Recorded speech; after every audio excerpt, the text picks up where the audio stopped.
Kabayan. Abah Kabayan punya anak 5. Anak yang 5. Putra Abah Kabayan pandai menari Dan juga menyanyi. Anak Kabayan punya anak 5. Abah Kabayan punya anak 5. Anaknya 5. Putra anak Kabayan pandai menyanyi dan juga menyanyi. Abah Kabayan punya anak 5. Tangan kanan. Kalau sudah tangan kanan kamu salutin tangan kanan. Iya. Tangan kanan. Tangan kanan. Hei. Hei. Kabayan punya anak 5. 5 punya anak Kabayan. Suka menyanyi dan suka menari. Abah Kabayan punya anak 5. Tangan kanan. Tangan kanan. Tangan kiri. Tangan kiri. Abah Kabayan punya anak 5. Anaknya 5 punya anak Kabayan. Suka menyanyi dan suka menari. Anak Kabayan punya anak 5. Tangan kanan. Tangan kiri. Kaki kanan. Abah Kabayan punya anak 5. Anaknya 5 punya anak Kabayan. Anak menyanyi dan suka menari. Abah Kabayan punya anak 5. Tangan kanan. Tangan kiri. Kaki kanan. Kaki kiri. Abah Kabayan punya anak 5. Anaknya 5 punya Abah Kabayan. Pandai menyanyi dan suka menari. Anak Kabayan punya anak 5. Tangan kanan. Tangan kiri. Kaki kanan. Kaki kiri. Kepala. Abah Kabayan punya anak 5. Anaknya 5 punya anak Kabayan. Suka menari dan suka menari. Abah Kabayan punya anak 5. Tangan kanan. Tangan kiri. Kaki kanan. Kaki kiri. Kepala. Sama pinggul. Abah Kabayan punya anak 5. Anaknya 5 punya Abah Kabayan. Suka menari dan suka menari. Abah Kabayan punya anak 5. Oke. Kalau kamu itu saya kalah 1. Kalau kalian salah berarti saya yang plus 1. Oke, 1. Oke? Oke, ya setuju ya? Nanti kalau kamu betul kamu menang. Saya kalah. Kalau kamu salah saya benar. Saya menang, kamu yang kalah. Kata Abah Kabayan, pegang kepala. Kata Abah Kabayan tidak hidup. Kata Abah Kabayan tidak lutut. Keren. Kok keren? Gak ada anak-anak kan? Terus sama saya. Iya. Oh iya.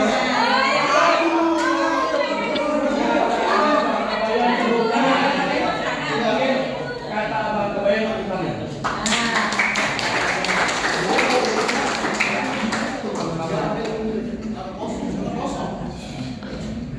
Kata Abah Kabayan bilang amin. Amin. Kata Abah Kabayan bilang keren. Keren. Kata Abah Kabayan bilang siap. Siap. Kata Abah Kabayan gak bilang apa-apa. Gak bilang apa-apa. Yeay.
karena kita ngejar tayang, ngejar mata pelajaran yang harus kita sampaikan dan kalian serap.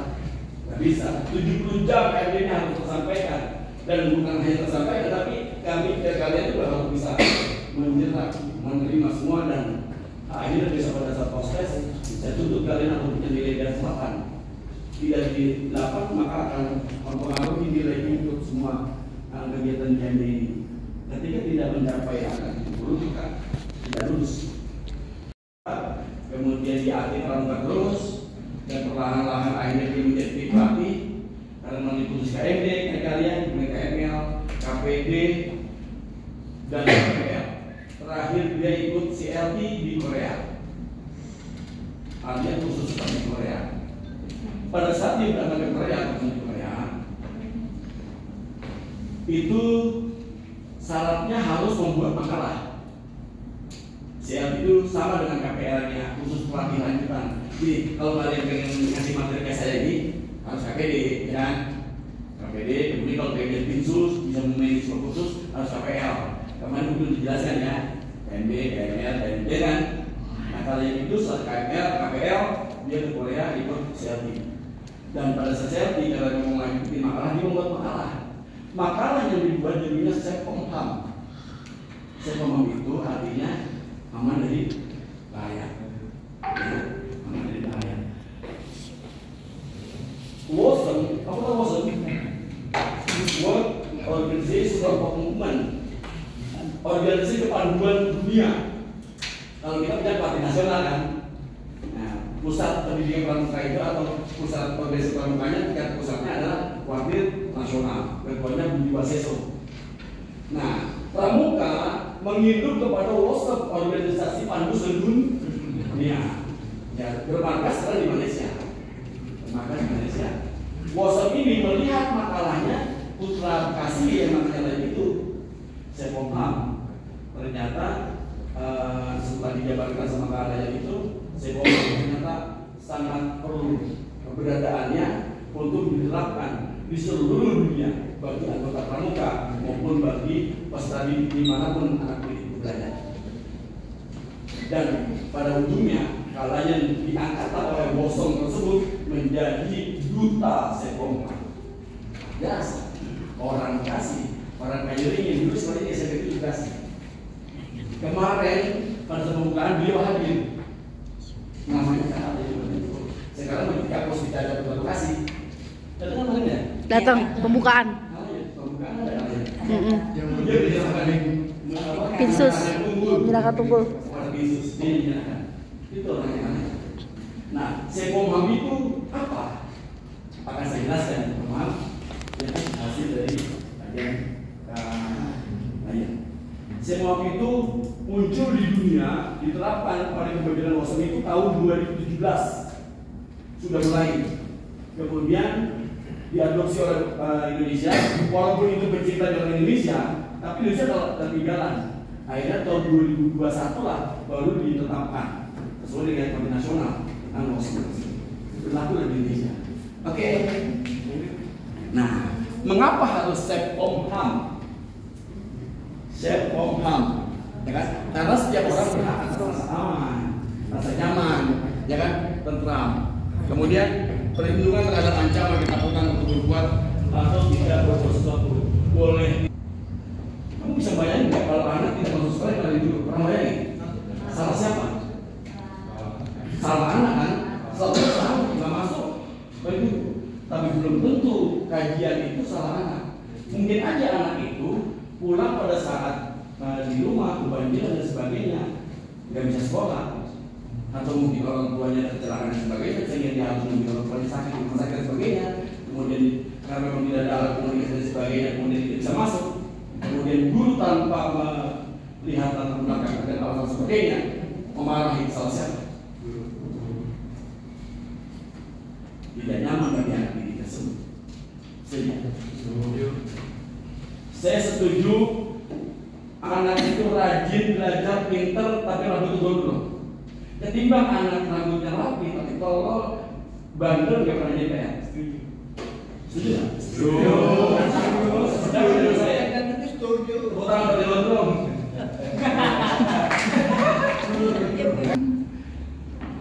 Perlindungan anak adalah segala kegiatan untuk menjamin dan melindungi anak. Nah, ini ada undang-undangnya. Undang-undang perlindungan anak. Ya, silakan kamu nanti share sengaja di Google kamu cari tentang hak asasi manusia, tentang hak anak. Perlindungan anak undang-undang yang kita baca. Kita bahas ya. Karena kamu bisa di Google. Kalau kita bahas juga bisa karena panjang sekali. Lanjutkan. Nah, siapa itu anak? Siapa yang disebut dengan anak? Apakah Wati yang umurnya 15 tahun tapi sudah menikah? Bukan ya? Apakah Susan umur 13 tahun 16 tahun tapi dia beneran? Bukan. Jawabannya adalah definisinya anak adalah seorang yang belum berusia 18 tahun, termasuk yang masih dalam kandungan. Itu ada undang-undangnya. Undang-undang nomor 35 mengatakan bahwa anak adalah usia 18 tahun. Berarti si yang tadi punya anak satu umur 13 tahun termasuk kategori anak. Yang bicara bukan dia undang-undang. Setuju ya? Lanjut. Inilah banyak di surat kabar. Pramuka Amerika dituntut oleh 50.000 korban pelecehan seksual. Ini akibat dari tidak adanya sekomam, tidak adanya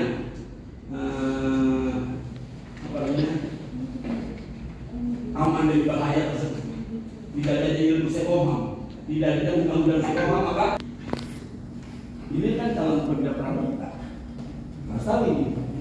Lanjut, cepat aja ya, malam-malam. 2017 sekomam berlaku di seluruh dunia. Adanya undang-undang yang baru tentang sekomam itu sudah dimulai di tahun 2017, dikeluarkan di 2017. Di Indonesia baru mulai tahun 2021. Padahal ide cemerlang orang Indonesia orang Bekasi. 2021 mulai sekomam berlaku di Indonesia. Kita tahun 2025 belum tahu sekomam. Ya, betul. Beruntung kalian atau kita semua ikut pramuka menjadi PKMD di tahun ini. Ya, lanjutkan. Apa sekomam? Apa sekomam? Aman dari bahaya. Kemudian, nah ini bahaya adalah yang mendatangkan kecelakaan, bencana, kesengsaraan, kerugian dan sebagainya. Oke. Kemudian antaranya api yang mungkin timbul kebakaran. Kemudian adanya kebakaran bahaya api, kelaparan yang datang kelaparan. Apa itu? Laten bahaya tersembunyi yang terus-menerus mengancam, maut yang dapat menyebabkan mati. Ini juga aman dari bahaya. Contoh di daerah Jogja ada seorang pembina yang sangat mahir anak-anaknya kalau lomba menang karena dia paham banget scouting skill, paham banget tentang metode kepramukaan. Dia tahu satu terbisa dia tahu sisi berikutnya dimainkan. Ada dewan penggalang yang setiap minggu sekali dia briefing untuk menentukan latihan apa besok. Artinya pramuka ribut banget tuh. Udah enak jadi program itu. Itu dia sudah kok. Scouting skill dionerin kali kembali di luar kelas. Kemudian diajak anak-anaknya untuk kegiatan malam menyusuri sungai. Sungainya dangkal segini, 40 anak di atas 40 anak menyusuri sungai. Tujuannya supaya sungai yang ada di daerah situ tidak tersumbat oleh sampah. Anak-anak bawa kantong, sampah yang nyangkut di akar di sepanjang sungai dibersihkan. Luar biasa kepedulian dia. Luar biasa dia membentuk karakter peserta didiknya untuk peduli terhadap kebersihan. Jadi tidak lain dan sebagainya. Tapi nasi malam, air bah datang, anak dan tolong. 12 orang tewas. Dia dituntut orang tuanya. Dia yang membentuk karakter anak ini peduli terhadap kebersihan. Anak itu menjadi mahir, menjadi cakap. Dia yang membentuk anak menjadi cakap. Dia sendiri yang menanggung dan mendekat penjara. Perempuan, pembina putri. Jadi karena apa? Karena itu tadi tidak adanya persiapan, tidak adanya manajemen sebuah resiko. Kan gitu, contoh. Latihan pramuka itu kan kita harus mengutamakan metode pramuka. Jadi gerakan kepramukaan itu punya metode pramukaan ya. Udah diajarin ya, Pak? Ada berapa? Ada 9. Kehormatan Sistem berkelompok, menarik dan menantang. Di alam terbuka hadir orang dewasa, tanda cakap satuan terpisah dan hiasan dasar.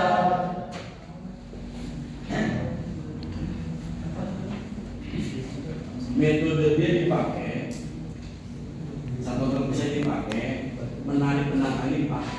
Menarik dan menantang dia harus melalui sungai. Dia harus menyeberangi sebuah sungai. Ini kejadian di Bekasi, tempatnya di bukit perkemahan Jatisari. Ada sungai di perkemahan itu, ada anak penggalang. Oleh pembinanya dinyebrang. Tujuannya supaya menarik dan menantang.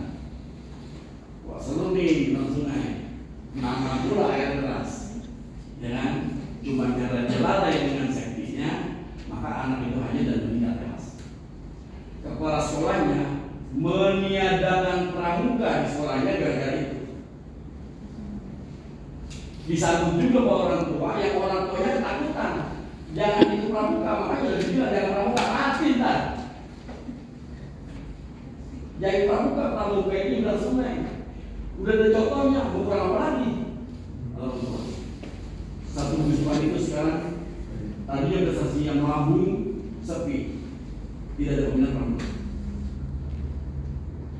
Kepala sekolah sangat setuju dan bahkan melihat tidak boleh ada pramuka. Kalaupun ada pramuka tidak boleh nyebrang sungai. Saya jangan membantah. Salah, harus nyebrang sungai. Tetapi manajemen resikonya harus dimanage. Pramuka itu harus menantang. Nyebrang sungai itu menantang. Menantang itu menjadi menarik. Jangan diadakan, jangan dihapuskan, jangan dicegah, jangan dilarang. Tetap nyebrang sungai, tetapi resiko yang besar itu di manajemen. Dibuat sling, digantung karabiner, webbing masuknya di sini, ya kan? Ada pengamannya. Kalau perlu kalau kita ukur ini pakai rompi lampu. Ketika nanti kita ke sungai, dia akan menampung karena ada alat bantu, casting. Nyebrang di sungai, pakai tambang, dia pegang tambang. Nyebrang dia, walaupun air setinggi leher, dia nyebrang. Tapi kan ini udah ada pengamannya. Ketika nanti dia bahaya, bahaya dan sebagainya, dia akan aman dari bahaya karena dia bisa nampung. Nanti yang saya maksud. Jadi metode kepramukaan yang sudah menjadi hasil kajian orang-orang pintar, orang cerdas, parpakan di tingkat nasional itu sebetulnya layak kita pakai. Karena kalau itu pakai apa lain? Itu sudah hasil kajian orang-orang hebat. Metodenya menarik dan menantang. Cuma kadang-kadang pembina yang di lapangan yang lalai. Ini makanya nanti lebih penting ya. Tetap kita cari kegiatan yang menarik dan menantang, tapi jangan lupa memanage resikonya. Jadi inilah jadi aman dari bahaya itu ketika kita paham betul mana yang harus kita persiapkan, mana yang harus kita perhitungkan, mana yang kita tinggalkan dan mana yang kita lalui. Ketika ini kegiatan menarik dan menantang dan memang disukai oleh main, cuma tadi itu manage ya ada perlengkapan SOP-nya. Ini petunjuk penjalan itu sudah dipakai oleh nasional tahun 2021. Makanya beli tahun 2021, ya kan? SL nomor 4. Jadi SEPOMA ini sudah digalakkan di Indonesia ini dari tahun 2021 tentang peraturan perlindungan anggota negara pramuka. Di mana saja diterapkannya? SEPOMA itu area implementasinya atau penerapannya di mananya ini kalian. Oke, ini menciptakan lingkungan berlatih dan kegiatan pramuka yang aman, nyaman. Itu tujuannya ya. Ini tujuan saya Komang nih. Kemudian ada beberapa saya Komang. Nah, termasuk yang tidak aman tentang bullying.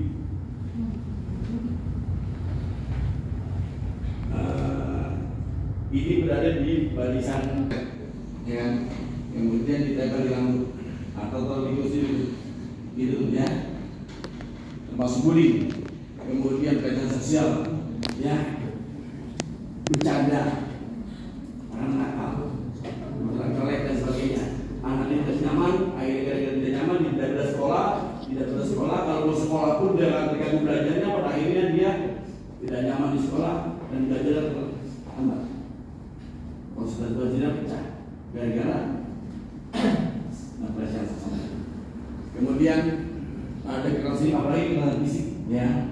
Banyak banget video-video, ya kan, anak pasangan yang dibawa dalam sekolah dihajar karena dia tidak mau diajak masuk kelompok geng dia, dihajar. Dia masuk, cuma kalau dia masuk akan jadi anak bandel, nggak masuk dihajar sama yang lain. Lanjut, ini ada kesan verbal, bicara kasar, ngatain. Kalau orang Betawi zaman dulu nggak pakai ini nggak apa-apa,